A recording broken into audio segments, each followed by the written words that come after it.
Shah, what initial financial sacrifices do companies would have to make to implement these energy demand-saving actions? I think it's a myth that you need financial sacrifices for this. And let me start with a dream. What if the world requires less than half the amount of energy it needs today to operate in exactly the same manner that it operates today? This is possible. I represent the Mahindra Group. We operate in 20 industries, from automotive, farm to real estate, solar, hospitality, and so on. But let me talk about two of our industries that are the most users of energy, auto and farm equipment, or tractors.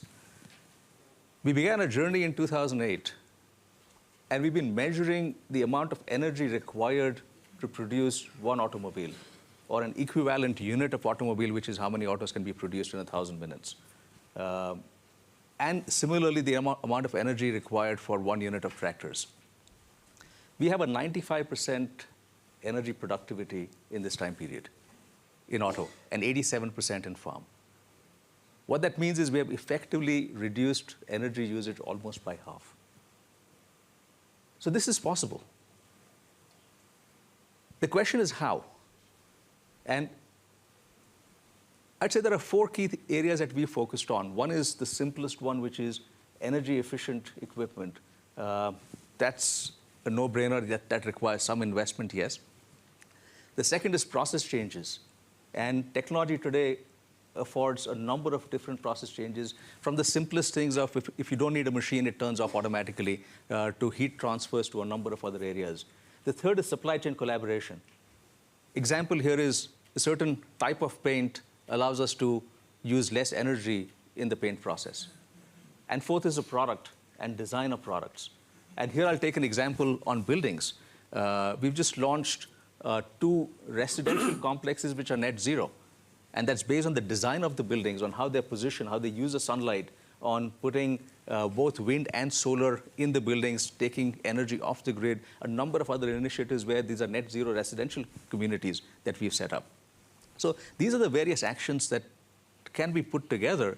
And what we've seen is that through multiple projects, the payback period is typically 12 to 18 months. So there are no financial sacrifices in doing that. There is no silver bullet, though. I will not sit here and say that here are 3 things you can do and this happens overnight. Our team has literally done 3,600 projects in the last 16 years. We are at a run rate of 300 projects a year. And each project has obviously a small impact, but collectively when you put them together, you see the impact that's far greater. And the question then is, how do we scale? And this is where I would give a lot of credit to the World Economic Forum in terms of what it's done over the years. The First Movers Coalition, discussions like this where we can exchange ideas. One of the initiatives we have is partnering with Johnson Controls now, which has a lot of technology for buildings again, and taking that to everyone in India to say, here's technology that you can use without being commercial on it, and just sharing that best practice in terms of what we've learned. So this is, again, the power of discussions we have in terms of how do we translate that to action on the ground.